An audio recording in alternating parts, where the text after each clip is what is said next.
हा सगळा लोकसभा मतदारसंघ हा वजाबाकीचा मतदारसंघ आहे. जरांगेचं जे आव्हान होतं ते भाजपच्या विरोधात होतं आणि मराठ्यांना आव्हान केलं. MIMनी हिंदूंना टोप्या घालून त्यांच्या प्रचारात उतरवलं. इम्तियाज जलील या दोघांच्या भांडण्यात तिसऱ्याचा लाभ याप्रमाणे गेल्या वेळेस निवडून आले होते. खैरेंनी मुस्लिमांना आपल्या बाजूने ओढण्याचा प्रयत्न करा, ही त्यांच्यासाठीची अधिकची बेरीज करण्याचे सगळे प्रयत्न होते. भाजपचा एक आता वोट बँक अशी स्थिर झाल्यासारखी जाणवली या निवडणुकीत. जो काही निकाल निघेल तो निकाल अतिशय घासून निघेल असं मला वाटतं. छत्रपती संभाजीनगर लोकसभेमध्ये अटीतटीची लढाई पाहायला मिळाली. म्हटलं तर तिरंगी आणि म्हटलं तर चौरंगी लढतही झाली असं आपल्याला म्हणावं लागेल. मात्र गत निवडणुकीच्या तुलनेत 0.5% मतदान कमी झालंय आणि त्यामुळे या कमी झालेल्या मतदानाचा फटका कोणाला आणि फायदा कोणाला हे आपण जाणून घेणार आहोत. आपल्यासोबत तज्ज्ञ पत्रकार आहेत. सुहास सर देशमुख आपल्यासोबत आहेत, संजीव उन्हाळे सर आपल्यासोबत आहेत आणि जयदेव डोळे सर आपल्यासोबत आहेत. आपण सुहास सर देशमुखांपासून सुरुवात करूया. काय तुमची पहिली प्रतिक्रिया आहे मतदानाच्या टक्केवारीनंतरची? हा सगळा लोकसभा मतदारसंघ हा वजाबाकीचा मतदारसंघ आहे. म्हणजे उमेदवारांच्या प्रत्येकाला एक बेस वोट लागतो, तर तो बेस वोट वजाबाकीचा होता. म्हणजे इम्तियाज जलील यांची वंचित बरोबरची युती तुटलेली होती, त्यांची वजाबाकी होती. चंद्रकांत खैरे हे भारतीय जनता पक्षाबरोबर एवढे दिवस निवडणुकीत होते, त्यांना वजाबाकी होती. तिसरे जे उमेदवार आहेत भुमरे यांचा मतदारसंघच पैठण होता, त्याच्यामुळे त्यांना बेस वोट असा नव्हता. त्यामुळे ती वजाबाकी मतदानात सुद्धा दिसते आपल्याला. एकूणच लोकसभा मतदारसंघाची वजाबाकी असा हा सगळा खेळ आहे असं मला वाटतं. अधिकचं गणित कोणाचं हे पुन्हा 2 टप्प्यांमध्ये आपल्याला हे करायला लागेल. एक पूर्वीचा जो परंपरागत आपला वोटिंग पॅटर्न होता तो खानकी बाण होता आणि दुसरा पॅटर्न होता तो मराठा OBC असा होता.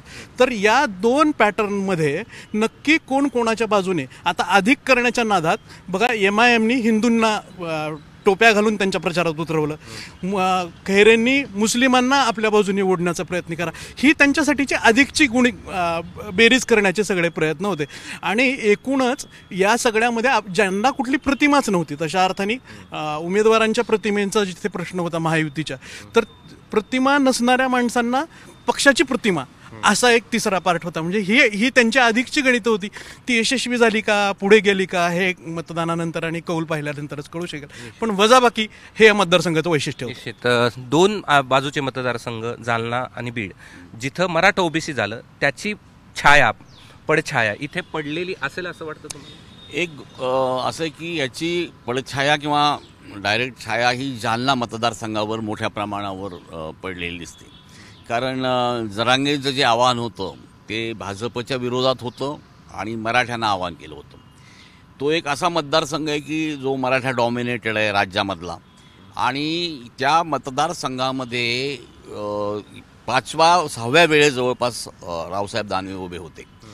आणि दुसऱ्या बाजूला देखील मराठाच कॅन्डिडेट होता, तो म्हणजे कल्याण काळे काँग्रेसचे. नाही, खास करून संभाजीनगर बद्दल नाही, मी एवढं सांगतो फक्त. बाकी याच्यामध्ये जी लढाई चालली त्याबद्दल अँटी इन्कम्बन्सी जो आहे, म्हणजे अगदी ते उमेदवार त्याला कंटाळलेले बरेचसे लोक होते, त्यामुळं दानवेंच्या बद्दल बरीचशी नाराजी होती.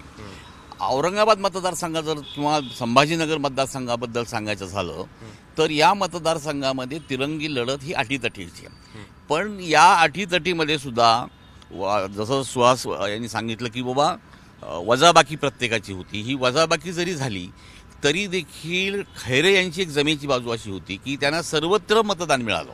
म्हणजे एकाच ठिकाणी मतदान नाही, त्यांना शहरातही मिळालं, ग्रामीणमध्ये मिळालं, मुस्लिमामध्ये मिळालं, संविधानाच्या प्रश्नावर दलितामध्ये काही मतं मिळाले. त्याच्यामुळं त्यांची बाजू ही तशी बऱ्यापैकी आहे. पण दुसऱ्या बाजूला संदीपान भुमरे हे उशिरा आले. खरं म्हणजे ते लोकसभा मतदारसंघासाठी नौखे आहेत, पण त्यांच्यामध्ये 2 फॅक्टर होते. एक मोदी फॅक्टर आणि दुसरा फॅक्टर जो आहे तो मराठा असल्याचा फॅक्टर. तर हा बऱ्यापैकी वैजापूरमध्ये वर्कआउट झाला, पण इतरत्र देखील झाला असं सांगतात. परंतु भाजपचे जे मतदार आहेत त्यांनी अगदी भक्तिभावानी वर पाहून, म्हणजे विश्वगुरूकडे पाहून, खाली हा उमेदवार कसा आहे याच्याकडे काही फारसं लक्ष दिलं नाही. त्याच्यामुळं भाजपचा एक आता वोट बँक अशी स्थिर झाल्यासारखी जाणवली या निवडणुकीमध्ये पहिल्यांदाच, की आहे बाबा यांची एक विशिष्ट, जशी काँग्रेसची वोट बँक होती तशी आता BJPची वोट बँक स्थिर झालेली आहे. परंतु ते निवडून येतील याची शक्यता अशी नाही. नेहमीप्रमाणे इम्तियाज जलील या दोघांच्या भांडण्यात तिसऱ्याचा लाभ याप्रमाणे गेल्या वेळेस निवडून आले होते. यावेळी देखील तसं होतं की नाही याची शक्यता बऱ्याचदा वर्तवण्यात येते. परंतु खैरे यांनी सातत्याने लोकांना हे सावध केलेलं होतं की पहा बरं, तुम्ही गेल्या वेळेसारखं मला 4,000 मतदारांनी पाडाल. त्याच्यामुळं मतदार सुद्धा बऱ्यापैकी कॉन्शियस झाला होता. पण कितीही कॉन्शियस झाला तरी देखील इम्तियाज जलील यांची मताची बेगमी त्यांनी त्यांच्या भागामध्ये बऱ्यापैकी केली. एक गोष्ट लक्षात घेतली पाहिजे या निवडणुकीचं वैशिष्ट्य म्हणून की निवडणुकीच्या अर्ध्या भागानंतर एकदम मुस्लिमांना आवाहन करण्यात आलं की त्यांना एक सेकंडरी सिटिझनशिप या पद्धतीने वागवण्यात आलं.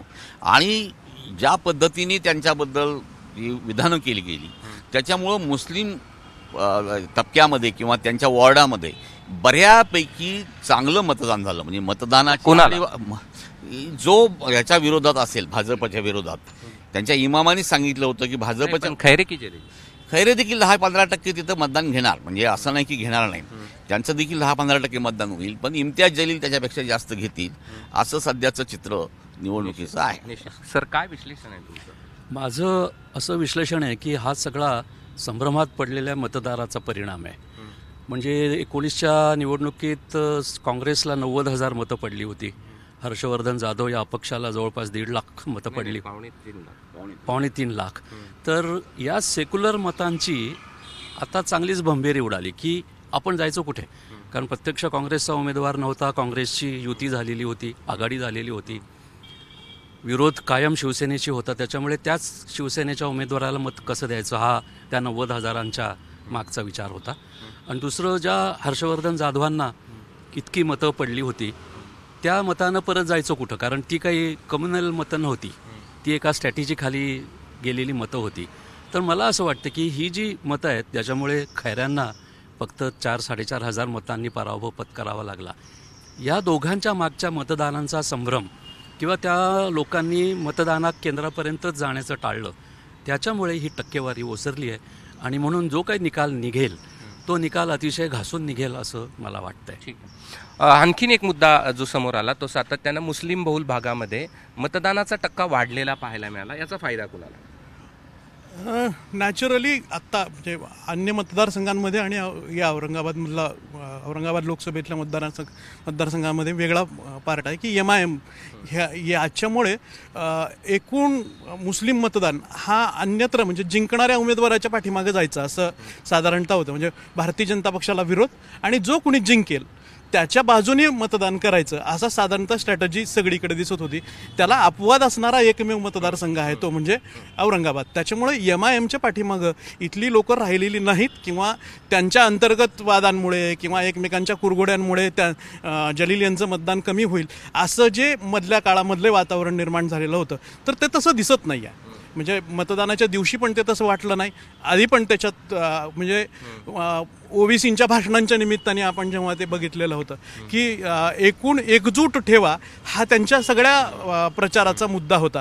आणि त्याच्यामुळे एकूणच मुस्लिम मतपेढी किंवा मुस्लिम मतपेढी ही अन्य मतदारसंघांप्रमाणे इथे नाही वागली. इथे MIMच्या बाजूने ती कदाचित राहिलेली असावी असा साधारणतः अंदाज आहे. OBC कुणाच्या पाठीशी राहिले असतात? नाही, OBC काय माहिती का, ज्या ठिकाणी OBCचा कॅन्डिडेट आहे त्या ठिकाणी OBCच्या पाठीमागे ती राहिली. उदाहरण सांगायचं झालं तर परभणी आणि बीड हे 2 मतदारसंघ आहेत. त्या ठिकाणी OBC कॅन्डिडेट होते तर तिथे अक्षरशः पोलरायझेशन झालेलं आहे. म्हणजे एका बाजूला मराठा मुस्लिम एकत्र आणि दुसऱ्या बाजूला OBC एकत्र, अशा पद्धतीचं मतांचं विभाजन OBCचं झालेलं आहे. पण ज्या ठिकाणी नाही तिथे त्यांनी पक्ष पाहिला नाही, फक्त उमेदवार पाहिला आणि ते उमेदवार पाहून OBCनी मतदान केलं. आणि काही मतदार तिथं देखील मला असं वाटतं की खैरेंच्या बाजूने ते गेलेले आहेत. कारण त्यांना त्याच्याशिवाय पर्याय नाही दुसरा हे करण्याशिवाय, कारण OBC फॅक्टर म्हणून तो त्यांच्याकडे आहे. आणि या निवडणुकीचं दुसरं एक वैशिष्ट्य मला सांगायचं आहे की या निवडणुकीमध्ये तुम्ही मतदानाला येऊ नका, आम्ही तुम्हाला पैसे देतो अशा पद्धतीने काही मतपेढी येऊ नये म्हणून प्रयत्न केला गेला. याचा देखील मतदानावर परिणाम झालेला आहे. म्हणजे पूर्वी बाबा उठा चला निवू मतदान करायला, थोडंसं घ्या, पण आता तसं नाही, आता तुम्ही येऊच नका अशा पद्धतीचं देखील मतदान यावेळेस मोठ्या प्रमाणावर प्रत्येक मतदारसंघामध्ये झालेलं दिसतंय. निश्चित एक समर्थनगर सारखा भाग किंवा इतर उच्चभू वस्तीतला भाग 19ला इम्तियाज जलीलच्या पाठीमागे उभा राहिलेला पाहायला मिळाला. यावेळी काय फरक झाला असेल तिथे? यावेळी काही फरक झाल्याचं मला दिसत नाही. याचं कारण असं की तो मूळचाच हिंदुत्ववादी विचारांचा मतदार आहे. खैरे जरी त्यांच्या बाजूचे असले तरी उद्धव ठाकरेंची भाषा बदललेली आहे. उद्धव ठाकरे आता सेक्युलर डेमोक्रेटिक रिपब्लिक भाषा करतात. त्याच्यामुळे खैऱ्यांना निवडून देणं त्यांना कदाचित सोयीचं वाटलं असेल, पण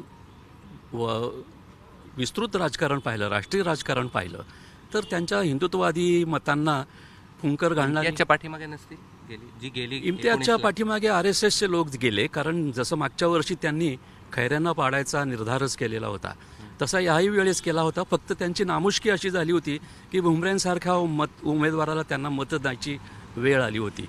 तरीसुद्धा मनाला थोडीशी मुरड घालून त्यांनी मतदान केलंच असेल, कारण मोदींचे हात बळकट करायचे होते जरी इथला हात थरथरता असला तरी. ठीक. शेवटचा प्रश्न आगे 2 वाक्यात, कुणा दोघांमध्ये लढत वाटते? मला भुमरे आणि खैरे यांच्यामध्येच लढत वाटते. ठीक आहे सर. भुमरे आणि खैरे या दोघांमध्येच ती लढत आहे खरी. सर बुमरे खैरे इम्तियाज अशीच लढत आहे. हे होतं विश्लेषण. खरा निकाल यायला आपल्याला 4 तारखेपर्यंत वाट बघावी लागेल. मात्र आपण एक प्रयत्न केलेला आहे की काय गणित असू शकतात संभाजीनगरच्या लोकसभेची आणि कशा पद्धतीनं मतदान झालं असावं अशा प्रकारचा एक अंदाज म्हणता येणार नाही, परंतु एक विश्लेषण हे 3 पत्रकारांकडून आपण जाणून घेतलेलं आहे. कॅमेरामन धनंजय दारुंटेसह मी कृष्णा केंडे, ABP माझा, छत्रपती संभाजीनगर. ABP माझा, उघडा डोळे बघा नीट.